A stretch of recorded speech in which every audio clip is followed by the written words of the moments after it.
What's up, everybody? It's Rashid and Christian here, back with another banger episode, the 4F Entrepreneur Podcast.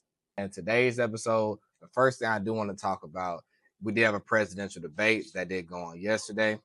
Like I said, it's a lot of mixed opinions I hear on the internet. Everybody say, some people say Trump won, some people say Kamala won, but I'm not here to dive into that. What I'm here to dive in on is the fact that if you are like a regular civilian and you're just working a 9 to 5 job, whoever gets in the office really doesn't affect you. Facts. You want to chime in on that? Yeah. Well, like you said earlier, the president can't save you. It can't save you. The president can't save you. Most people think that though. Like they look at it from the standpoint of like, oh well, if I do this, I'll have more money in my pocket. Or like I know some people just like say they want to vote one way because of a stimulus check. That's crazy. Like that's literally crazy. Like that's not gonna help you. If you really think that somebody getting in the office is gonna change your life, that's not how you do that. Mm-hmm. It's ways that you do that. Entrepreneurs, if you're watching this podcast, that's what I feel like most people watch our podcast are entrepreneurs. Mm-hmm. So the thing is, if you're an entrepreneur, stuff like tax cuts and stuff will help you. And that's what we're preaching here. You all should try to become entrepreneurs because that's the way that you take advantage of the stuff that's given to you. Like I said, if you're just working at a plant, bro, you think that's gonna really help you? Yeah, no. Is that gonna help you? A stimulus check. Well, people don't understand about that. I can even break that down. I'm gonna break that down on the most basic level. Stimulus check, when they gave that to you, who did the money go to?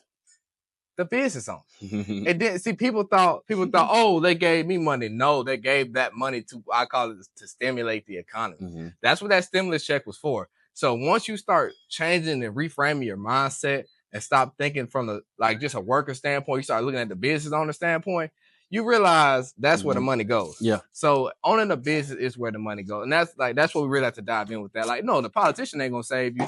But if you start becoming the business owner, you start reaping the benefits of some of the stuff that they give out. Because like I said, like all these, they talk about all these, like I've seen they say like a $50,000 small business, like for people that start in business, which is good for people that start in business. If you're just working a job, that's the only thing you do, and you just worrying about your 401k, bro, that's not gonna get you to work. Like you're not taking advantage of nothing. Right. You want to chime in on that? Yes. I mean, if you're voting for somebody just because you like them as a person, I mean, I guess that makes sense. But I mean, I don't know. Me personally, I'm gonna vote for whoever is gonna benefit me the most. To be honest with you. I mean, that's just how I feel about it. But today we're going to talk about mostly how to take control of your financial destiny and pretty much that no one else can control your financial destiny if you don't let them. So like, for example, if you are voting for somebody just because you feel like they're going to save you or they're going to make you better off, most of the time they're not going to.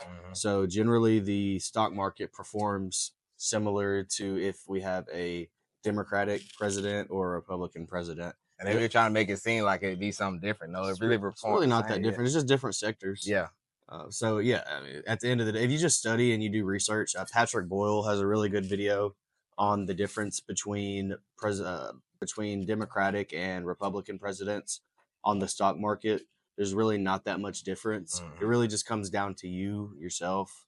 I mean, we could have Mao Zedong or freaking North Korea's president in here in office, and right.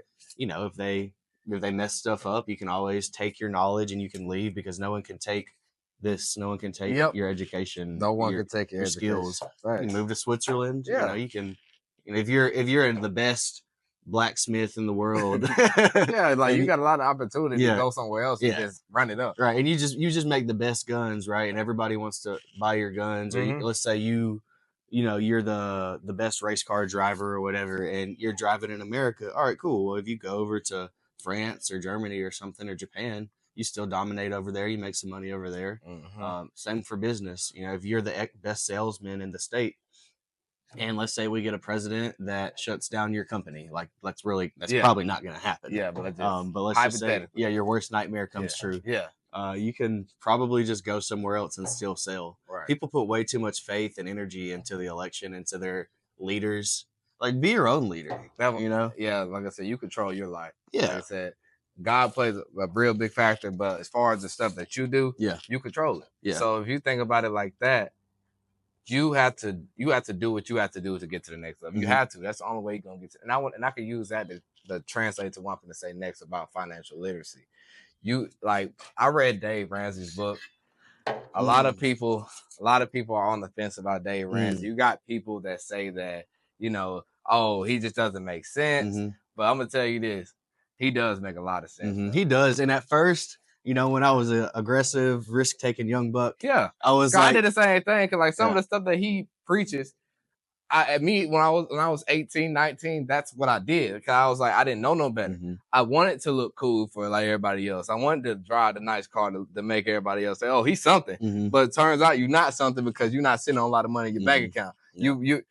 What is it called? He said financial, like, well, it's a term, but I can't think of it though. But it's like how you present you present yourself a certain way, but turn around like your bank account and stuff is not reflecting that. Are you listening to his book right now or something? Yeah, I'm listening to his book right now. Yeah, sure. Yeah, his book is real. Like it breaks it down and everything like that. Most people, like the average people, how they do is they try to act a certain way to impress friends, family members, and stuff like that. But in turn, they're most of the time broke. Most Americans do not have $1,000 in their savings account.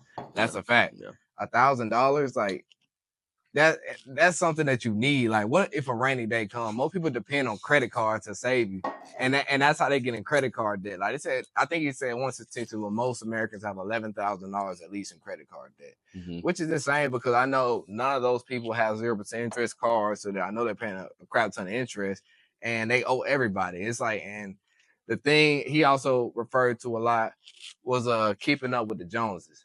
I know everybody heard that phrase before. That's the thing. What most people do is try to keep up with the Joneses. You stop trying to keep up with the Joneses for 2 seconds, you can actually get ahead and start building wealth. Like I'm gonna tell you how I feel as an investor and stuff like that, and you can make your own decision on that. I'm not telling you not listen to it fully. I don't believe that credit is bad. I really don't.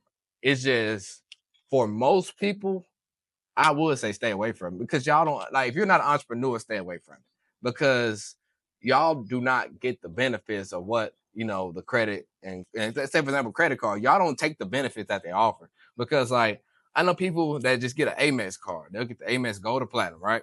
They pay the annual fee every year, but they don't use it for dining or anything. Like, I know everybody do that. Like they be like, oh yeah, I got my Amex card. I swipe it at the restaurant. That's all. I just want to show off to my friend. I got an Amex card. But you don't know, like I said, you get 5% back dining, 5% back supermarkets.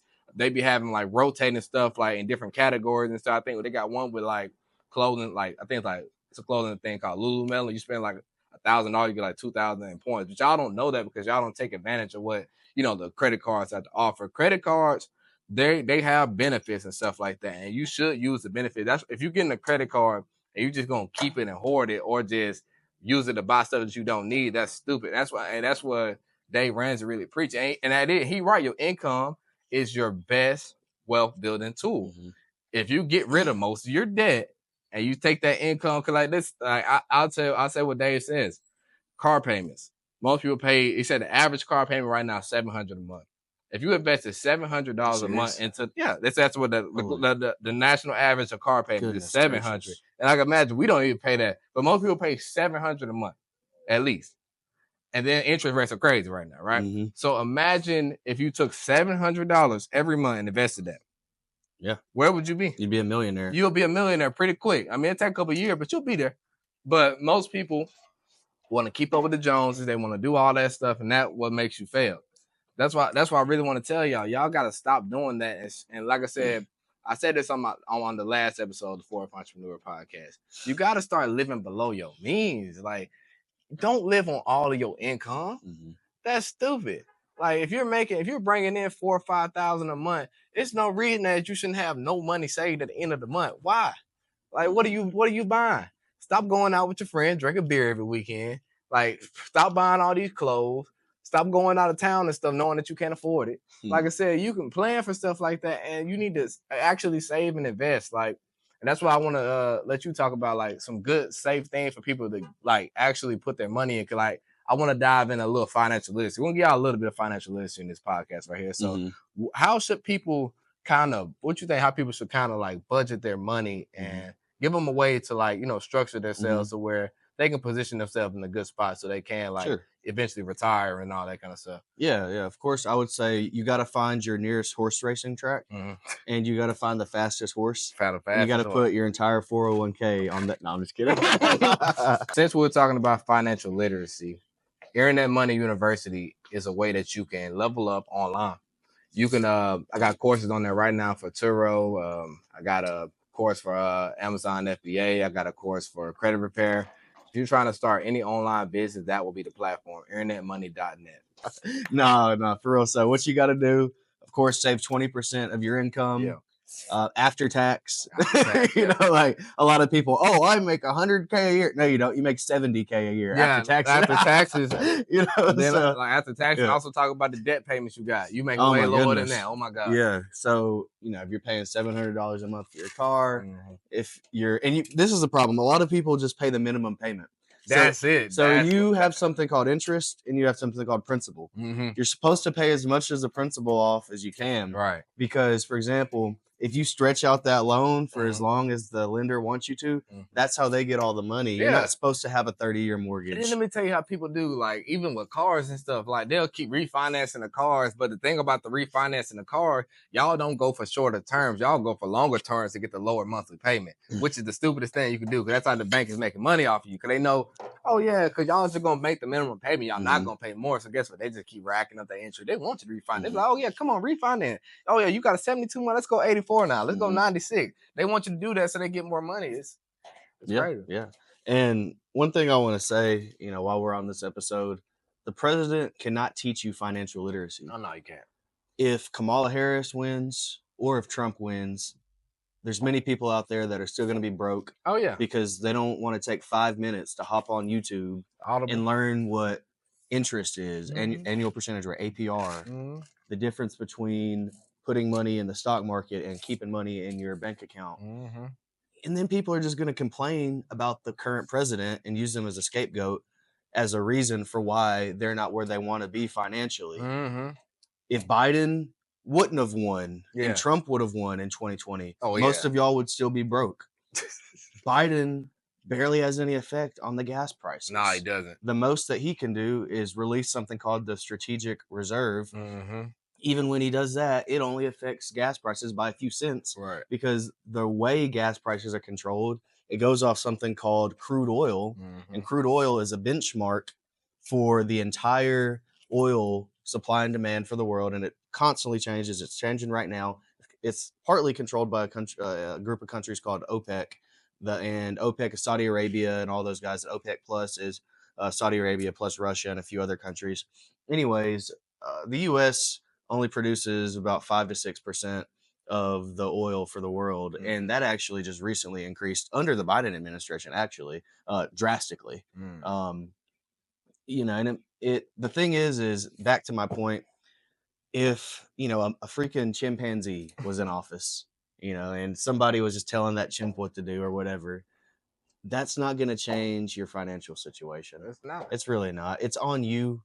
Stop blaming people. Stop blaming inflation. Stop blaming the economy. Get rid of that victim mentality. Yeah. If eggs went up to $10, like they did in 2021, there was still plenty of people getting rich that had to pay for higher groceries and, because you got to pivot. You got to pivot. And that's the thing. Like, no matter who's in office, you got to pivot. If stuff gets bad, that's why I say install safety nets. That's gonna safety nets for sure. Like you was talking about last episode, stop losses. Yeah, you need to have those in your life. Yeah. So if stuff does get bad, you can move around still. And that's like that's how the business owner win. Cause like you were just talking about earlier. Let's say, for example, stuff does get bad, you can just leave and go to another country. Yeah. If you working a job, are you living on all your money? If you're making your money online, is there really any difference if you wake up in Japan or if you wake up in Texas? That's what I'm saying. It doesn't make a difference at that point. It only makes a difference to the people here working at McDonald's, plants, and stuff like that. That's who really getting affected by this because y'all can't leave. Y'all are stuck. But until you change your situation. And that is all on you. The president is not going to give you a job offer. Yeah, he's not going to give you a job offer. It don't matter if and that's like the people that be saying as well, like, oh well, these like they be saying like immigrants and stuff that come over here, they're taking people's jobs. Yeah. the reason they taking y'all jobs is because y'all are lazy. I'm just be Facts. real. Like, yeah, learn a skill that learn a cannot be skill. taken by an immigrant. Yeah, that's what I'm saying. Learn a skill. And then, like I said, and I really do respect them sometimes. Because the reason Hell I say yeah. that because they come from over that border. Mhm. They come over here and work, send their money back, and Yeah. they gonna hustle. They'll take 3 jobs. Yeah. Y'all ain't gonna take one. Y'all tell us, oh, I'm not gonna do that. I will say, I'll go a little political. I was very disappointed in the way every time Trump opened his mouth, he mentioned illegal immigrants. Fact. Bro, we were built on illegal immigrants. Mhm. Do you think that the people that settled the United States were legal? Do you think it was legal to massacre Native Americans? Hell no. The country was built on illegal immigrants. Right. It is what it is.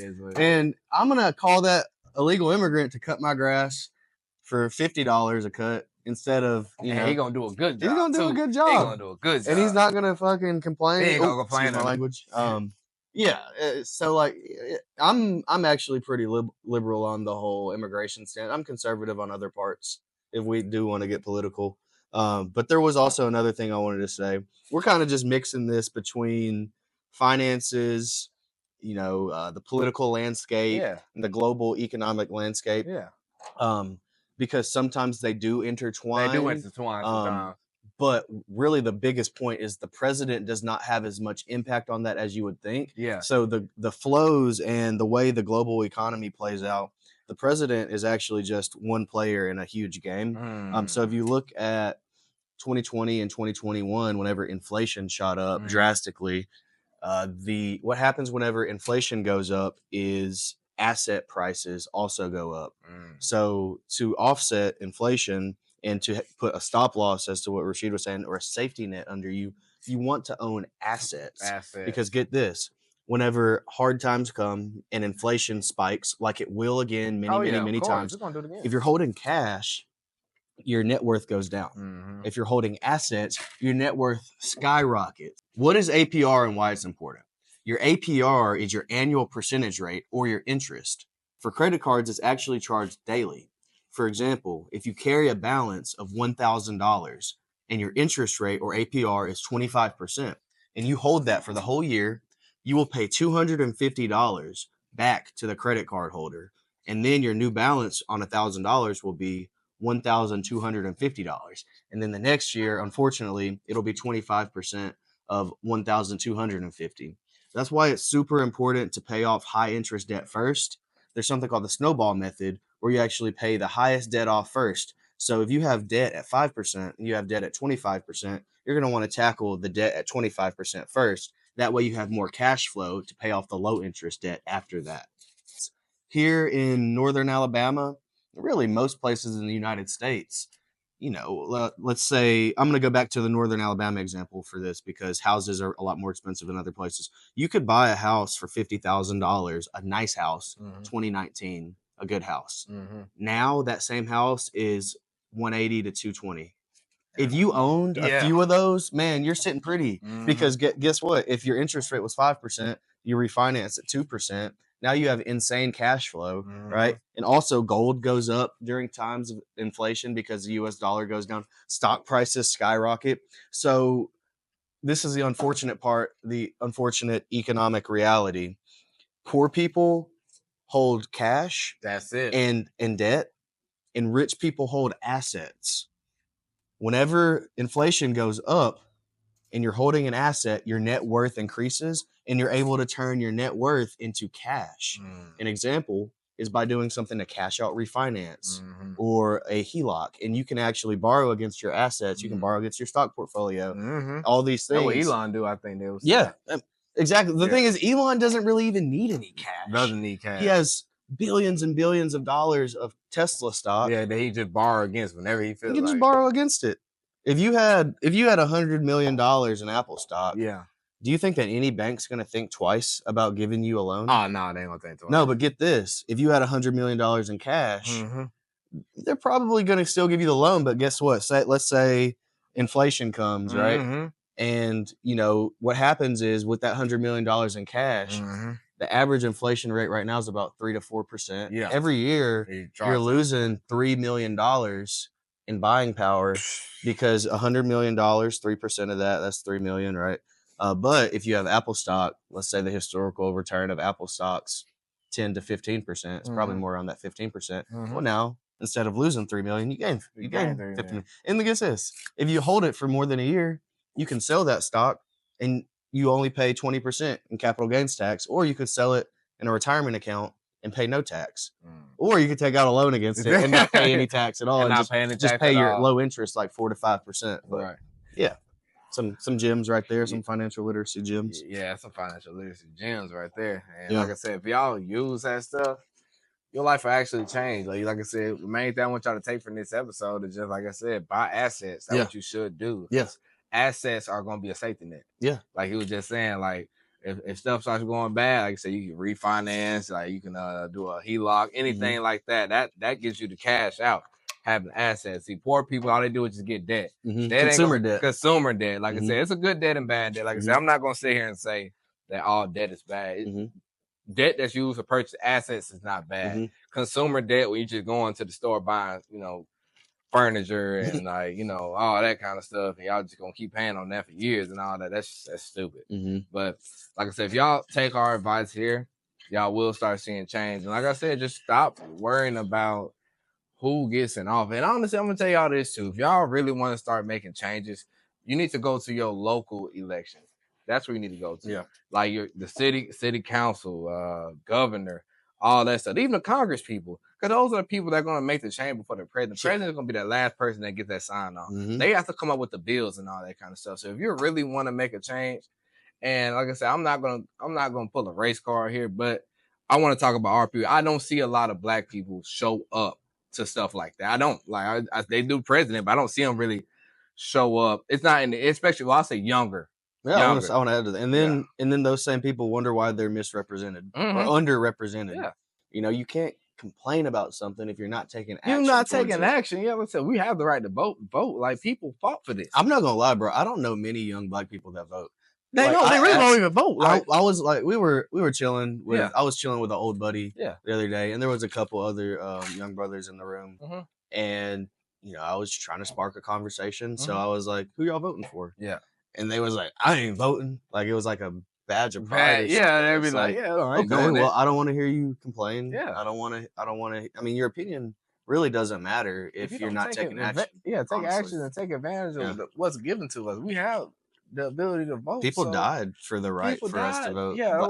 Think about Martin Luther King. All that stuff that they did for us. Think about all those people. And then on the military side of things, all the people that died for our right to vote and for freedom and all those things. Yeah. It's like, you got to exercise that right. It's going to be tough. I mean, I honestly still don't even know who I'm going to vote for right now. Right. But, and like I said, I'm going to do it though. Yeah, I'm going to do it too. And also, like I said, I'm encouraged now to actually just start paying attention to like my local election and stuff like that. And that's what needs that right there actually makes changes in your city and stuff like that. Like, your mayor. It can affect you actually a lot more than that can affect you a lot more. Cause like I said, those are, that's locally, you know what I'm saying? Like that's a federal stuff, but locally, that's really what's gonna make the change. So I'm really motivated to get out there too. And that's what I think y'all should do too. Start getting out there, start doing a lot of research, start reading a lot, because listen, like that knowledge gap is getting there. Like y'all the knowledge gap explains the wealth gap. Yeah. So y'all need to start trying to increase your knowledge as much as possible. Read a book.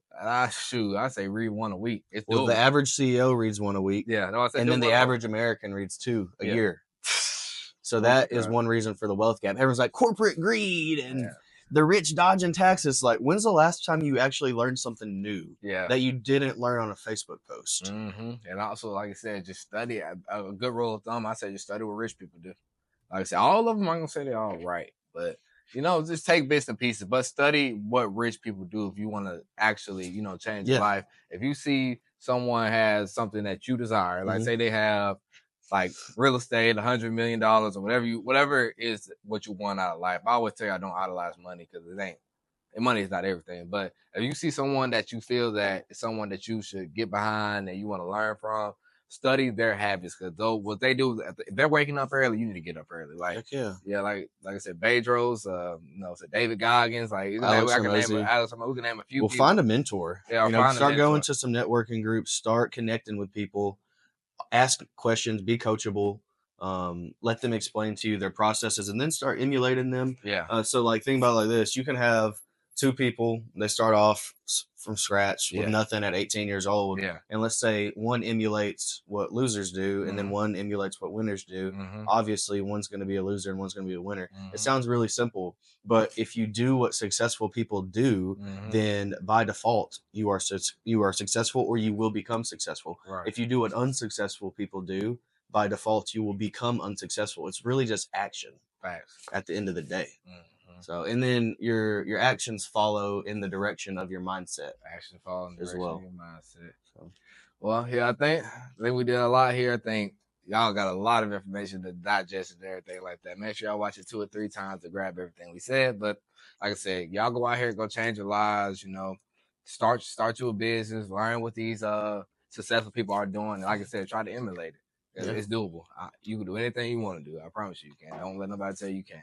But listen, we're going to get up out of here. Hope y'all enjoyed the episode. If y'all did, make sure y'all like, comment, subscribe. It's Rashid and Christian signing out. Peace. Peace.